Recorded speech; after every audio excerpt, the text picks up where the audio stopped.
7 të arrestuarit ditë më parë për korrupsion përgjatë një aksioni policor në mesin e të cilëve një ish-ministër, një gjyqtar i gjykatës themelore në Prishtinë, Dega në Graçanic dhe 5 të tjerë janë dërguar sot në sallën e gjykimit për seancë dëgjimore. Prokuroria speciale kërkesën për mas paraburgimi e mbështet në dyshime për korrupsion, keqpërdorim të detyrës zyrtare, dhënie dhe marrje të rishfetit, ushtrim të ndikimit, mashtrim dhe armbajtje pa leje.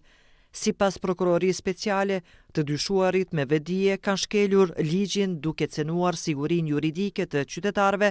dhe duke i shkaktuar dëm miliona eurosh buxhetit të shtetit për përfitime të kundërligjshme për vete.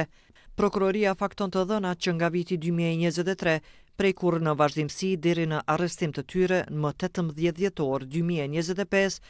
të dyshuarit kanë ndërmarrë veprime për përfitime të kundërligjshme nga kompenzimet për prona të shpronësuara, duke shkelur ligjet për shpronësim dhe duke realizuar propozim ankesa të vonuara ligjërisht.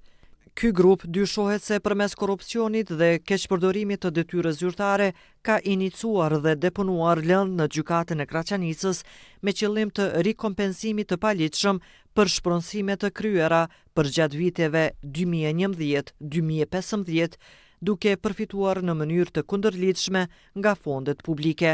Vetëm në një rast të fundit, dëmi i cili është shkaktuar shtetit vlerësohet mbi 220.000 euro, ndërkohë që dëmi në tërësi dyshohet se arrin në vlerë milionshë. Të dyshuarit ngarkohen me vepra penale, keqpërdorimi i pozitës apo autoritetit zyrtar, marrja e rishfetit, dhënia e rishfetit, ushtrimi i ndikimit, deklarimet e rreme.